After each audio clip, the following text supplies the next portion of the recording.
ശ്രദ്ധിച്ചു കൊണ്ടിരിക്കുമ്പോൾ എൻ്റെ ഹൃദയത്തിൽ തോന്നി, ഈ ശബ്ദ ശ്രീമയുടെ പരിധിയിൽ ഞങ്ങളെ ശ്രവിക്കുന്ന ഞങ്ങളുടെ സഹോദരങ്ങളോട് ഈ ലഹരിയെ പറ്റി ഒരു വാക്ക് സൂചിപ്പിച്ച് മുൻപോട്ട് പോകണമെന്ന്.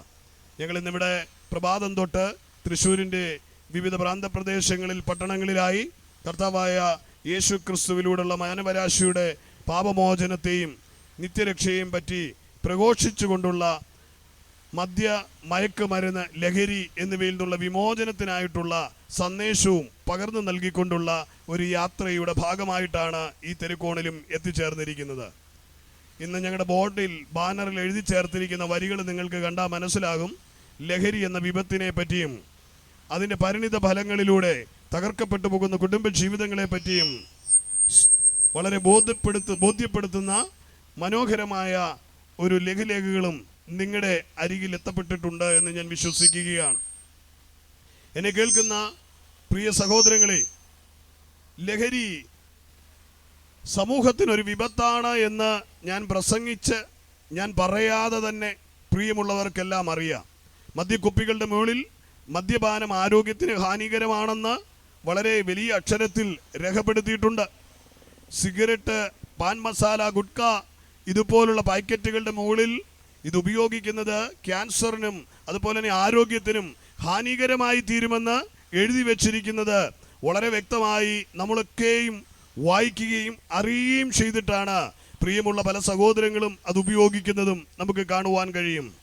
അതെ, പറഞ്ഞാലും പറഞ്ഞില്ലെങ്കിലും എഴുതിയാലും എഴുതിയില്ലെങ്കിലും ലഹരി സാമൂഹിക തിന്മയാണ്, സാമൂഹിക വിപത്താണ്. ചരിത്രത്തിലേക്ക് നമ്മൾ ഊളിയിട്ട് നോക്കിയാൽ കഴിഞ്ഞ കാലഘട്ടങ്ങളിലെ 21 നാഗരികതകളിൽ 19 നാഗരികതകളെയും തകർന്നുടയുന്നതിന് പിന്നിൽ ലഹരി ഒരു വില്ലനായി തീർന്നിട്ടുണ്ട് എന്നുള്ളതിന് നിസ്സംശയം പറയുവാൻ കഴിയും. ചരിത്രത്തിൻ്റെ താളുകളിൽ കുറിക്കപ്പെട്ടിരിക്കുന്ന ചരിത്രരേഖകളിലേക്ക് പരതി നോക്കിയാൽ പല സാമ്രാജ്യങ്ങളുടെയും അധംപതനത്തിന്, പല ചക്രവർത്തിമാരുടെയും അധംപതനത്തിന്, പല രാഷ്ട്രങ്ങളുടെയും തകർച്ചയ്ക്ക് പിന്നിൽ ലഹരി ഇടയായി തീർന്നിട്ടുണ്ട്. ഇന്നെ കേട്ടുകൊണ്ടിരിക്കുമ്പോൾ ഈ സമകാലികമായ കാലഘട്ടത്തിലും രാഷ്ട്രങ്ങളെ മുച്ചൂടെ മുടിച്ചു കളയുന്ന, രാഷ്ട്രങ്ങളെ മാത്രമാണോ കുടുംബങ്ങളെ മുച്ചൂടെ മുടിച്ചു കളയുന്ന, കുടുംബങ്ങളെ മാത്രമാണോ യുവതലമുറയെ മുച്ചോടെ മുടിച്ചു കളയുന്ന ഒരു വലിയ വിപത്തായി ഒരു സർപ്പം പണം നിർത്തി ആടുന്നത് പോലെ ലഹരി എന്ന വില്ലൻ അതിൻ്റെ മായാ കാഴ്ചകളിലേക്ക് ജനത്തെ നയിച്ചുകൊണ്ട് അതിക്രൂരമായ അതിൻ്റെ തകർച്ചകൾ, അതിക്രൂരമായ വിപത്തുകൾ വരുത്തി വയ്ക്കുന്നത് നാം കണ്ടുകൊണ്ടിരിക്കുകയാണ്. കാലഘട്ടം ഒരുപാട് മാറിപ്പോയി. കഴിഞ്ഞ കാലഘട്ടങ്ങളിൽ മദ്യപാനം ഒരു വലിയ പാപം പോലെ ചെയ്തിരുന്നെങ്കിൽ ഇന്ന് മദ്യപാനത്തിൻ്റെ കാലഘട്ടം മാറി ലഹരിയുടെ വിവിധമായ മാനദണ്ഡങ്ങൾ കടന്നു വന്നു. അതിൻ്റെ പരിണിത ഫലമായി യുവതലമുറ പോലും ആസ്വാദിക്കുവാൻ വേണ്ടി ഉപയോഗിക്കുന്ന സിന്തറ്റിക് ലഹരികളിലേക്ക് നമുക്ക് കേട്ടുകേൾവി പോലും ഇല്ലാത്ത വളരെ പോയിസണായിട്ടുള്ള, വളരെ തീവ്രമായിട്ടുള്ള, മനുഷ്യനെ തകർത്ത് കളയുന്ന, ഒരു പ്രാവശ്യത്തെ ഉപയോഗത്തോടുകൂടെ തന്നെ അവനെ അഡിക്റ്റഡ് ആക്കി കളയുന്ന അതിഭീകരമായ ലഹരിയുടെ കാലഘട്ടത്തിലാണ് ഇന്ന് നാം എത്തിച്ചേർന്ന് നിൽക്കുന്നത്. അതെ, എന്നേക്കുമായി മോചനമില്ലാതെ നിത്യമായി ലഹരിക്ക് അടിമയായി പോകുന്ന നിലയിൽ ഒരു പ്രാവശ്യത്തെ ഉപയോഗത്തോടെ മനുഷ്യനതിന് അടിമയായി പോകുന്ന അതുതരമുള്ള ലഹരികൾ ഇന്ന് സമൂഹത്തിൽ വളരെ പ്രചാരം നേടിയിരിക്കുന്ന ഒരു കാലഘട്ടത്തിലാണ് നാം ആയിരിക്കുന്നത്.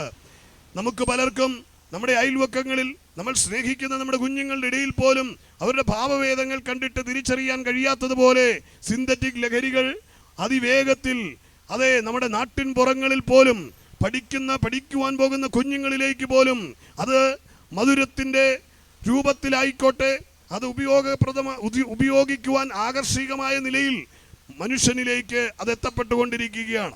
അതിന് പരിണിത ഫലമായി നമുക്ക് കാണുവാൻ കഴിയുന്നത് ജീവിതങ്ങളുടെ താളം തെറ്റി, ലഹരി മനുഷ്യന്റെ താളത്തെ തെറ്റിച്ച് ചില ജീവിതങ്ങളെ അതിക്രൂരമായ പ്രവർത്തികൾ ചെയ്യാൻ പ്രേരിപ്പിച്ച് മാതാപിതാക്കളെ തിരിച്ചറിയുവാൻ കഴിയാത്തവണ്ണം, അല്ലെ ബന്ധങ്ങളെ തിരിച്ചറിയുവാൻ കഴിയാത്തവണ്ണം അക്രമങ്ങൾ ചെയ്യുവാൻ, കൊലപാതകങ്ങൾ ചെയ്യുവാൻ, പിടിച്ചുപറിക്കുവാൻ, പീഡിപ്പിക്കുവാൻ ഒക്കെ മനുഷ്യന്റെ മനസ്സിനെ, മസ്തിഷ്കത്തെ മറിച്ചു കളയുന്ന ആ ലഹരിയുടെ ഉപയോഗങ്ങൾ നാം പല ക്രൈമുകൾ എടുത്തു നോക്കുമ്പോഴും പല വാർത്താ മാധ്യമങ്ങളിലും നമുക്ക് കാണുവാൻ കഴിയും.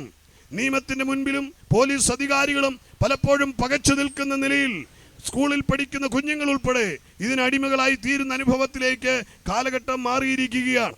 എന്തുകൊണ്ടാണ് എന്താണ് ലഹരി നിമിത്തമുണ്ടാകുന്ന വിപത്തുകൾ എന്ന് ചോദിച്ചാൽ നമുക്ക് ചുരുങ്ങിയ വാക്കുകളിൽ കാണാൻ കഴിയുന്നത് കുടുംബത്തിന്റെ ഭദ്രത നഷ്ടപ്പെട്ടു പോയി, മാതാപിതാക്കൾ, കുഞ്ഞുങ്ങൾ, ബന്ധങ്ങൾ തകർന്നുടഞ്ഞുപോയി, കുടുംബ ജീവിതങ്ങൾ താറുമാറായി, ആത്മഹത്യകൾ പെരുകി, കൊലപാതകങ്ങൾ പെരുകി, പീഡനങ്ങൾ പെരുകി, സമൂഹത്തിൽ ഉടനീളം തിന്മയുടെ കുത്തൊഴുക്കുകൾ കാണുവാൻ കഴിയും. ചുറ്റുവട്ടങ്ങളിൽ കാണുന്ന മാധ്യമങ്ങൾ ഏതെടുത്തു നോക്കിയാലും എല്ലാ ദിവസങ്ങളിലെയും വാർത്തകളിൽ കാണും, ലഹരിയുമായി ബന്ധപ്പെട്ടുള്ള അതിക്രമങ്ങളെ കാണുവാൻ കഴിയും. ഇതിൻ്റെ എല്ലാം പരിണിതഫലമായി സംഭവിച്ചത് എന്താന്ന് ചോദിച്ചാൽ മനുഷ്യന്റെ ജീവിതം ദുസ്സഹമായി ദാരുണമായ തകർച്ചയിലേക്ക് കടന്നു പോകുവാനിടയായി തീർന്നു. അതിന്റെ പരിണിതഫലം എന്ന് പറയുന്നത് അനാഥത്വം കുടുംബങ്ങളെ വേട്ടയാടുവാനിടയായി. മദ്യപിച്ച് ലഹരിയുടെ മതോന്മത്തതയിൽ പങ്കാളിയെ വെട്ടിക്കൊല്ലുന്നു, കുഞ്ഞുങ്ങളെ കൊന്നുകളയുന്നു. അതെ, കുടുംബജീവിതം തകർന്നു പോകുന്ന വലിയ ഭീകരമായ അവസ്ഥകൾ നമുക്ക് കാണുവാൻ കഴിയും. അതിന്റെ പരിണിതഫലമായി സംഭവിക്കുന്നത് അനാഥത്വം സമൂഹത്തിലെങ്ങും വ്യാപരിക്കുന്നത് കാണുവാൻ കഴിയും. കുടുംബ ഛിദ്രത സമൂഹത്തിലെങ്ങും കാണുവാൻ കഴിയും. മനുഷ്യർ തമ്മിൽ ബന്ധങ്ങൾക്ക് വില കൽപ്പിക്കാതെ, രക്തബന്ധത്തെ പോലും തിരിച്ചറിയാൻ കഴിയാതെ, ഒരു കട്ടുമൃഗത്തെ പോലെ, ഒരു വന്യജീവിയെ പോലെ മനുഷ്യൻ മൃഗതുല്യനായി മാറുന്നത് നമുക്ക് കാണുവാൻ കഴിയും. ഈ ഭയാനകമായ വിപത്ത് വരാൻ പോകുന്ന ഈ നൂറ്റാണ്ടിൽ മനുഷ്യ ജീവിതത്തിന്റെ സിംഹഭാഗത്തെയും കവർന്നെടുക്കും ഈ പോക്ക് പോയാലെന്ന് ഞാനൊരു ഓർമ്മപ്പെടുത്തലായി ഓർപ്പിച്ചുകൊള്ളട്ടെ. അതുകൊണ്ട് ഇന്ന് നിങ്ങളുടെ ആരുടെയെങ്കിലും കാതുകളിൽ കേൾക്കുന്ന വാർത്തകളിലോ നിങ്ങളുടെ സമീപ സ്ഥലങ്ങളിലോ ആരെങ്കിലും ലഹരികൾക്ക് അടിമയായവർ കാണുന്നുവെങ്കിൽ ഞാനൊരു കാര്യം പറയാം. ഇന്ന് ഞാനിവിടെ ഉയർത്തി കാട്ടുന്ന ഈ കാലിക പ്രസിദ്ധമായ ഈ സന്ദേശത്തിന് മാത്രമേ അതിനെ മാറ്റിമറിക്കുവാൻ കഴിയത്തുള്ളൂ. ഈ കാലഘട്ടത്തിലെ കൗൺസിലിങ്ങുകൾക്കും നിയമ സംവിധാനങ്ങൾക്കും മനുഷ്യനെ രൂപപ്പെടുത്തുവാൻ ശ്രമിക്കുന്ന എല്ലാ സംവിധാനങ്ങളും അമ്പേ പരാജയപ്പെട്ട് ലഹരിയുടെ മുൻപിൽ, ലഹരിയുടെ അതിപ്രസരത്തിന് മുമ്പിൽ പകച്ചു നിൽക്കുമ്പോൾ ഞാൻ ഇന്നിവിടെ ഉയർത്തി കാട്ടുന്ന ദിവ്യ സ്നേഹത്തിന് അതിനെ മാറ്റിമറിക്കുവാൻ കഴിയുമെന്ന് ഒരു ഓർമ്മപ്പെടുത്തലോടെ എന്നിൽ ഏൽപ്പിക്കപ്പെട്ടിരിക്കുന്ന സന്ദേശത്തിലേക്ക് വളരെ വേഗത്തിൽ കടന്നു പോകുവാൻ ഞാൻ ആഗ്രഹിക്കുകയാണ്. മനുഷ്യജീവിതം തകർന്നുടഞ്ഞു, അനാഥത്വം പെരുകി, ഒറ്റപ്പെടലുകൾ പെരുകി, മനുഷ്യൻ മാനസികമായി തകർന്നു, ഡിപ്രഷനുകളാൽ തകർന്നുപോയി. അതിൽ നിന്നൊരു വിമോചനത്തിന് വേണ്ടി മനുഷ്യന്റെ ആശ്രയമായി ലഹരി മാറി. സ്ത്രീ പുരുഷ ഭേദമന്യേ കുഞ്ഞുങ്ങൾ ഉൾപ്പെടെ, യൗവനങ്ങൾ ഉൾപ്പെടെ, വാർദ്ധക്യ സഹജമായവരുൾപ്പെടെ ലഹരികൾക്ക് ഒരു ഭേദമില്ല, മതഭേദമില്ല, ജാതി ഭേദമില്ല, കുലഭേദമില്ല. എല്ലാവരെയും ഒരുപോലെ ഒരു കുടക്കീഴിലേക്ക്, നാശത്തിന്റെ കുടക്കീഴിലേക്ക് അണിനിരത്തുന്ന ഒരു വിപത്താണ് ലഹരി എന്ന് പറയുന്നത്. ആ ലഹരിയിൽ നിന്നൊരു വിമോചനത്തിന് ആഗ്രഹിക്കുന്നവർ, അല്ലെങ്കിൽ ആ ലഹരികൾക്ക് അടിമപ്പെട്ടവർ പോയവർക്ക് ഒരു വിമോചനം ആഗ്രഹിക്കുന്നവർക്ക് വേണ്ടിയാണ് ഞാൻ ഇന്നിവിടെ പറയുന്നത്. മനുഷ്യ ഹൃദയങ്ങളെ രൂപാന്തരപ്പെടുത്തുന്ന ഈ അത്ഭുത സ്നേഹത്തെ പറ്റി പറയുന്നത്. മനുഷ്യന്റെ തകർച്ചകളിൽ നിന്ന് വിടുതൽ പ്രാപിക്കുവാൻ, മനുഷ്യന്റെ പരാജയങ്ങളിൽ നിന്ന് അവന് വിമോചനം കൊടുക്കുവാൻ, മനുഷ്യന്റെ ദുഃഖങ്ങളിൽ നിന്ന് അവന് ആശ്വാസം പകരുവാൻ, സമാധാനമില്ലാത്ത അവസ്ഥയിൽ നിന്ന് അവന് സമാധാനപൂരിതമായ, സന്തോഷപൂരിതമായ ഒരു ജീവിതത്തിലേക്ക് മടങ്ങി വരവിനുള്ള സന്ദേശമാണ് ഞാൻ പറയുന്നത്. എൻ്റെ വിശുദ്ധ സംഹിതയായ, വിശ്വാസത്തിന്റെ അടിസ്ഥാനമായ വിശുദ്ധ സംഹിതയായ ബൈബിളിൽ ഇപ്രകാരം കർത്താവായ യേശു ക്രിസ്തു പറയുന്നുണ്ട്: ഞാൻ നിന്നെ ഒരു നാളും ഉപേക്ഷിക്കുകയില്ല, കൈവിടുകയില്ല. പാപിയായി തകർന്നുപോയ, ലഹരികൾക്ക് അടിമയായി പോയ, ലോകം ചവിറ്റുകൊട്ടയിലേക്ക് തള്ളി നീക്കപ്പെട്ട, ഒരിക്കലും രക്ഷപ്പെടുകയില്ല, മുടിഞ്ഞവൻ എന്ന് പറഞ്ഞ, അതേ മുദ്രകുത്തി തള്ളിക്കളഞ്ഞ വ്യക്തിക്കും കൈവിടപ്പെടാത്ത, സേവ് ചെയ്യുവാൻ കഴിയുന്ന, രക്ഷിക്കുന്ന ഒരു രക്ഷകനെയാണ് പരിചയപ്പെടുത്തുവാൻ ആഗ്രഹിക്കുന്നത്. യോഹന്നാൻ അപ്പോസ്തലൻ എഴുതിയ പുസ്തകത്തിൽ ഇപ്രകാരം പറയുന്നുണ്ട്: ഞാൻ നിങ്ങളെ അനാഥരായി വിടുകയില്ലെന്ന് പറയുക. കൈവിടുകയില്ലെന്ന് പറയുകയാണ്, അനാഥരായി വിടുകയില്ലെന്നും പറയുകയാണ്. വിശുദ്ധ ബൈബിളിന്റെ ഏതേടുകളിലേക്ക് നോക്കിയാലും സർവശക്തനായ ദൈവത്തിന് മനുഷ്യജാതിയെ കൈവിട്ട് കളയാൻ കഴിയാത്തതിന്റെ വേദന നമുക്ക് കാണുവാൻ കഴിയും. പ്രിയമുള്ളവരെ, അപ്പനും അമ്മയും നമ്മെ തള്ളിക്കളഞ്ഞേക്കാം, പ്രിയമായവർ തള്ളിക്കളഞ്ഞേക്കാം, പെറ്റതള്ള നിന്നെ തള്ളിക്കളഞ്ഞേക്കാം, സ്നേഹിത നിന്നെ തള്ളിക്കളഞ്ഞേക്കാം, പ്രണയപാത്രങ്ങൾ നിന്നെ തള്ളിക്കളഞ്ഞേക്കാം, ചങ്കും കരളും തന്ന് അന്ത്യത്തോളം കൂടെ നിൽക്കാമെന്ന് പറഞ്ഞ് പലരും നിന്നെ കൈവിട്ടൊഴിഞ്ഞേക്കാം. എങ്കിലും സർവശക്തനായ ദൈവം പറയാ: ഞാൻ നിന്നെ ഒരു നാളും കൈവിടുകയില്ല, ഉപേക്ഷിക്കുകയില്ല. അതെ, എബ്രായ ലേഖനത്തിൽ പറയുന്ന ആ വാക്കിന് പാരലായി, ഉപോത്ബലകമായി മറ്റൊരു വാക്യം യോഹന്നാൻ പുസ്തകത്തിൽ പറയുക: ഞാൻ നിങ്ങളെ അനാഥരായി വിടുകയില്ല, ഞാൻ നിങ്ങളുടെ അരികിൽ വരും. എന്നെ കേൾക്കുന്ന മാന്യ ദേശവാസികളെ, എന്നെ കേൾക്കുന്ന പ്രബുദ്ധരായ ദേശമേ, സഹോദരങ്ങളെ, പ്രിയമുള്ളവരെ, സ്നേഹസമ്പന്നരായവരെ, ദൈവത്തിന്റെ സ്നേഹത്തിന് മാറ്റമില്ലാത്ത സ്നേഹമാണ്. ആകാശമോ ഭൂമിയോ മാറിപ്പോയാലും എൻ്റെ വചനങ്ങൾക്കൊരു മാറ്റവും ഇല്ലെന്ന് പറഞ്ഞ സർവശക്തനായ ദൈവത്തിൻ്റെ വാക്കാണ് ഞാൻ നിങ്ങളെ ഒരു നാളും കൈവിടുകയില്ല, ഉപേക്ഷിക്കുകയില്ല എന്നുള്ളത്. എന്നെ കേൾക്കുമ്പോൾ പ്രിയ സഹോദര, പ്രിയ ദേശമേ, ആരെങ്കിലും നിന്നെ തള്ളിക്കളഞ്ഞു, നീ അനാഥത്വം ബാധിച്ച് നീ നിരാശയുടെ കയ്പുകയങ്ങളിൽ കിടന്നുകൊണ്ട് നീ ആഗ്രഹിക്കുക മരണം അല്ലെങ്കിൽ ദേശം വിട്ടുപോകുവാൻ, ഒറ്റപ്പെട്ടവന്റെ നൊമ്പരത്തെ ഹൃദയത്തിൽ താലോലിച്ചുകൊണ്ട് കിടക്കയിൽ കണ്ണുനീർ പൊഴിച്ച് രാത്രി ഉറക്കമില്ലാതെ ഉണർന്നിരുന്ന് ലഹരി ഉപയോഗിക്കുകയായിരിക്കാം. എന്നെ കേൾക്കുന്ന പ്രിയ സ്നേഹിത, നിന്റെ പരിഹാരകൻ കർത്താവായ യേശുവാണെന്ന് ഞാൻ അസന്നിഗ്ധമായി ഉറക്കെ ഈ തെരുവോരത്ത് നിന്ന് വിളിച്ചു പറയും. നീ നേരിടുന്ന ആ ഏകാന്തതയുടെ, അനാഥത്വത്തിന്റെ, ഒറ്റപ്പെടലിന്റെ അനുഭവത്തിന് വിടുതൽ ലഭിക്കുവാൻ ലഹരിയല്ല പരിഹാരം, കർത്താവായ യേശുവിലാണ് അതിന്റെ പരിഹാരം. അതെ, ലോകത്തിലേക്ക് നോക്കിയാൽ എല്ലാ മനുഷ്യരും ഒരു പരിധിവരെ ഒറ്റപ്പെട്ടവരായി തീർന്നുകൊണ്ടിരിക്കുക. സ്നേഹബന്ധങ്ങൾ ഉടഞ്ഞുപോയി. കുടുംബത്തിൽ ഒറ്റപ്പെട്ടവരുണ്ട്, നാട്ടിൽ സൗഹൃദ ബന്ധങ്ങളിൽ ഒറ്റപ്പെട്ടു പോയവരുണ്ട്. ജീവിതയാത്രയിൽ പല മേഖലകളിലായി ഒറ്റപ്പെടലിൻ്റെ അനുഭവങ്ങളിലൂടെ കടന്നു പോകുന്നവർ, അനാഥത്വം ബാധിച്ചവർ, അതെ, മാതാപിതാക്കൾ നഷ്ടപ്പെട്ട കുഞ്ഞുങ്ങൾ, ഭർത്താവ് നഷ്ടപ്പെട്ട ഭാര്യ, ഭാര്യ ഉപേക്ഷിക്കപ്പെട്ട ഭർത്താവ്, വിവിധ തലങ്ങളിൽ സമൂഹത്തിലേക്ക് നോക്കിയാൽ ഒറ്റപ്പെടലിൻ്റെ തീവ്രമായ വേദനകൾ അനുഭവിക്കുന്ന അനേകരെ നമുക്ക് കാണുവാൻ കഴിയും. അത് വ്യക്തികളിലും കുടുംബജീവിതങ്ങളിലും മാത്രമാണോ? സമൂഹത്തിലുടനീളം കാണാം. രാഷ്ട്രങ്ങളിൽ ഒറ്റപ്പെടൽ കാണാം. രാജ്യങ്ങളിൽ അത് നമുക്ക് കാണുവാൻ കഴിയും. ചരിത്രത്തിലേക്ക് നോക്കിയാൽ ഒറ്റപ്പെടലിൻ്റെയും പലായനത്തിൻ്റെയും ചരിത്രങ്ങൾ അസംഖ്യമായി നമുക്ക് കാണുവാൻ കഴിയും. പ്രിയമുള്ളവരെ, അതെ, അഭയാർത്ഥികളുടെ പ്രവാഹങ്ങൾ, യുദ്ധങ്ങൾ, കെടുതികൾ, അതെ, ദേശങ്ങൾ, കൂടുകൾ, കുടുംബങ്ങൾ വിട്ട് ദേശം ജനത പലായനം ചെയ്യുകയാണ്. അനാഥത്വം ജനത്തെ മുഴുവനായി കവർന്നെടുത്തിരിക്കുകയാണ്. പാലസ്തീനിൽ നമുക്ക് കാണുവാം അഭയാർത്ഥികളുടെ പ്രളയം കാണുവാം. ഗാസയിൽ നിന്നുള്ള പലായനം കാണുവാൻ കഴിയും. ഉക്രൈനിൽ നമുക്കത് കാണുവാൻ കഴിയും. ലോകത്തിന്റെ വിവിധ രാഷ്ട്രങ്ങളിലേക്ക് നോക്കിയാൽ പലായനം ചെയ്യുന്ന, അനാഥത്വം ബാധിച്ച തലമുറകളെ, സമൂഹത്തെ നമുക്ക് കാണുവാൻ കഴിയും. മനുഷ്യകുലത്തിന്റെ അനാഥത്വത്തിന്, അസമാധാനത്തിന്, ഒറ്റപ്പെടലുകൾക്ക്, ഭവനരഹിതമായി, അതെ, പലായനം ചെയ്യപ്പെടേണ്ട അഭയാർത്ഥികളായി മാറുന്ന അനുഭവങ്ങൾക്ക് ഒക്കെ പിന്നിലേക്ക് നമുക്ക് തിരിഞ്ഞു നോക്കിയാൽ കഴിയും. ലോകത്തിൽ നേരിടുന്ന മനുഷ്യ കുലത്തിന്റെ അനാഥത്വത്തിന്റെ പരിഹാരത്തിലേക്ക് ഞാനൊന്ന് വിരൽ ചൂണ്ടുകയ. അതെ, ഒറ്റപ്പെട്ടു പോയവന്, അനാഥനായി പോയവന്, ഭവനരഹിതനായി പോയവന്, ഊരും പേരും നാടും നഷ്ടപ്പെട്ട് രാഷ്ട്രം നഷ്ടപ്പെട്ടവന് ഇതാ സർവശക്തനായ ദൈവം പറയുക, ഞാൻ നിങ്ങളെ അനാഥരായി വിടുകയില്ല. ഏകദേശം സഹസ്രാബ്ദങ്ങൾക്കപ്പുറത്തേക്ക് ചരിത്രത്തിന്റെ താളുകളിലേക്ക് നോക്കിയാൽ 1300 പരം വർഷങ്ങൾക്ക് മുമ്പ് പലായനം ചെയ്യപ്പെട്ട ഒരു ജനതയുടെ ചരിത്രം കാണുവാൻ കഴിയും. ഇസ്രായേൽ എന്ന് പറയുന്ന ജനത്തിന്റെ ചരിത്രം. അതെ, നാസി ക്യാമ്പുകളിൽ, ജർമ്മനിയിലെ നാസി ക്യാമ്പുകളിൽ അതികൊടിയ ക്രൂര പീഡനങ്ങൾക്ക് ഏകദേശം 60 ലക്ഷത്തോളം വരുന്ന യഹൂദന്മാർ, അതെ, കോൺസെൻട്രേഷൻ ക്യാമ്പുകളിൽ വാതകങ്ങൾ കയറ്റിവിട്ട് നിഷ്ഠൂരമായി കൊല ചെയ്യപ്പെട്ട ചരിത്രം കാണുവാൻ കഴിയും. ഈജിപ്തിന്റെ അടിമത്തത്തിൽ തകർന്നുടയപ്പെട്ടത് കാണാം.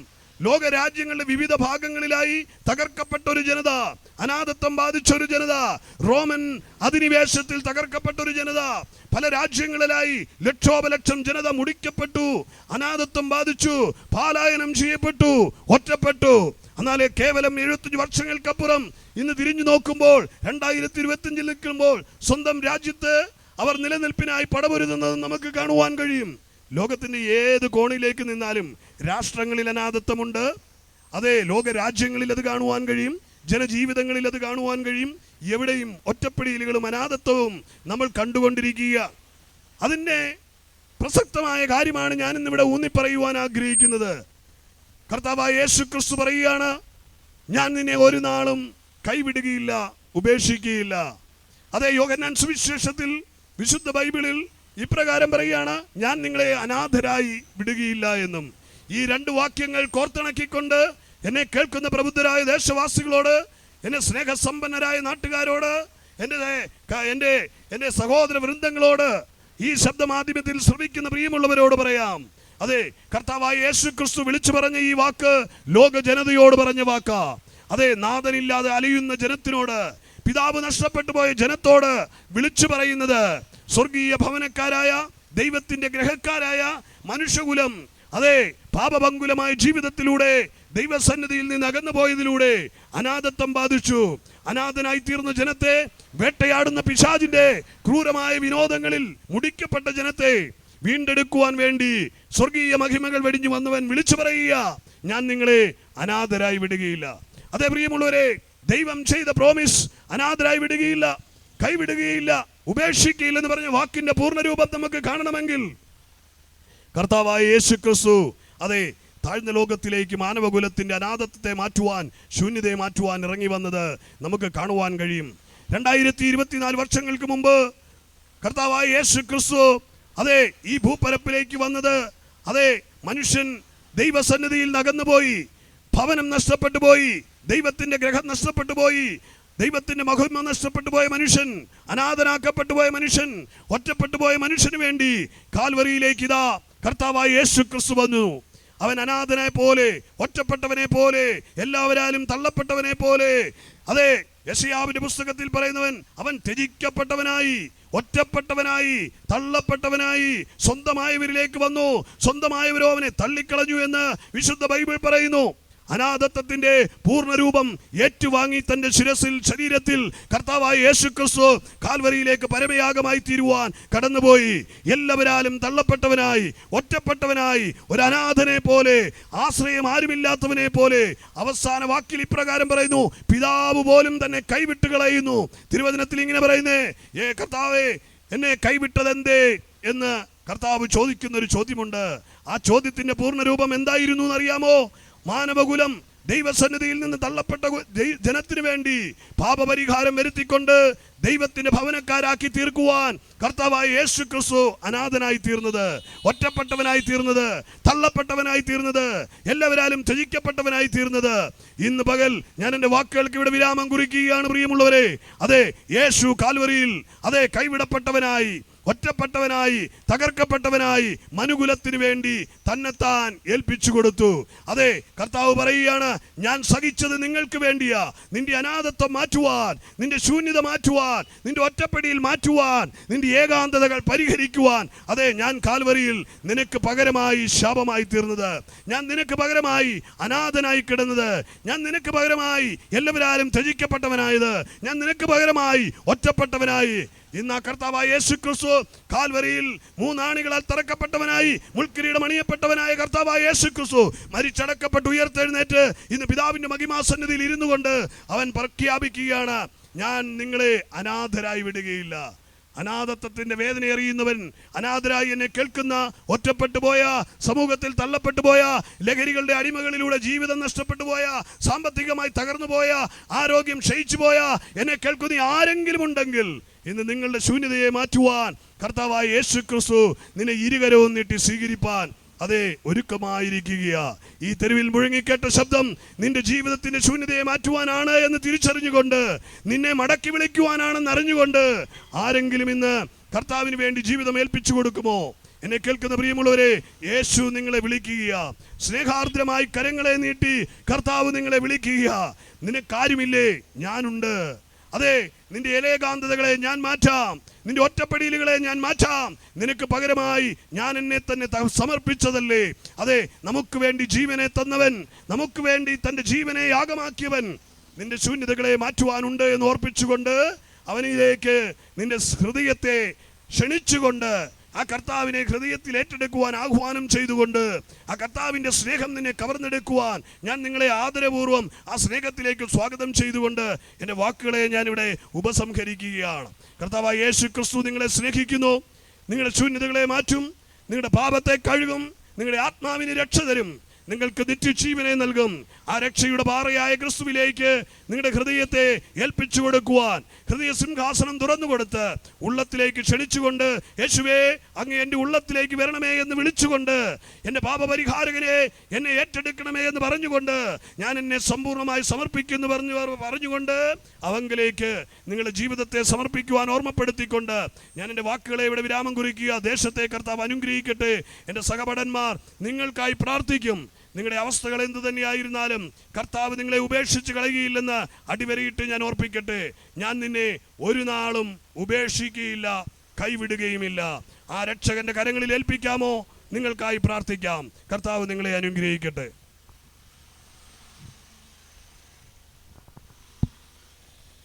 പരിശുദ്ധനായ ദൈവമേ, സ്വർഗ്ഗസ്ഥ പിതാവേ, വീണ്ടും ഒരു പ്രാവശ്യം കൂടി ഈ ദേശത്തേക്ക് കടന്നു വരുവാനും അങ്ങയുടെ മാറ്റമില്ലാത്ത സുവിശേഷം ഈ ദേശവാസികളെ അറിയിപ്പാൻ ദൈവം ഞങ്ങളെ സഹായിച്ചു. മദ്യപാനത്തിനും എതിരായി നിൽക്കുന്ന അനേകരിന്ന് ഈ ലോകത്തിലായിരിക്കുന്നു. അവരുടെ ഉദ്ദേശത്തോർത്ത് ഇന്ന് പോൽക്കാലം ഒരു മെസ്സേജ് ഇവിടെ പറയുവാൻ തക്കവണ്ണ കർത്താവിന്റെ ദാസനെ അവിടുന്ന് സഹായിച്ചു. അതിനാ ദൈവത്തെ സ്തുതിക്കുന്നു. ഈ ദേശവാസികൾക്ക് വേണ്ടി പ്രാർത്ഥിക്കുന്നു. ഇവിടെയുള്ളതായ ഓരോ കുടുംബക്കാർക്ക് വേണ്ടി പ്രാർത്ഥിക്കുന്നു. വാഹനം ഓടിക്കുന്നവർക്ക് വേണ്ടി പ്രാർത്ഥിക്കുന്നു. അതുപോലെ കർത്താവ് ബിസിനസ്സിലായിരിക്കുന്നവർക്ക് വേണ്ടി പ്രാർത്ഥിക്കുന്നു. അവരെല്ലാം സഹായിക്കാൻ അനുഗ്രഹിക്കുകയും ചെയ്യണമേ. അടുത്ത കാലങ്ങളിൽ കർത്താവിടെയും കർത്താവിൻ്റെ കുടിവരവ് ആരംഭിക്കുവാൻ ദൈവത്തിൻ്റെ പരിശുദ്ധാത്മാവ് ഇടയാകണമേ ഞങ്ങൾ പ്രാർത്ഥിക്കുന്നു. കർത്താവ് ഇപ്പോൾ അടിയങ്ങൾ കടന്നു പോകുന്നു, ഞങ്ങൾക്ക് മുമ്പായി കടന്നു പോകണമെന്ന് പ്രാർത്ഥിക്കും. പ്രാർത്ഥന കേട്ടതിനായ സ്തോത്രം. എല്ലാം യേശു ക്രിസ്തു നാമത്തിൽ അപേക്ഷിക്കുന്നു. കൃപ തോന്നി കേൾക്കണമേ സ്വർഗ്ഗസ്ഥ പിതാവേ.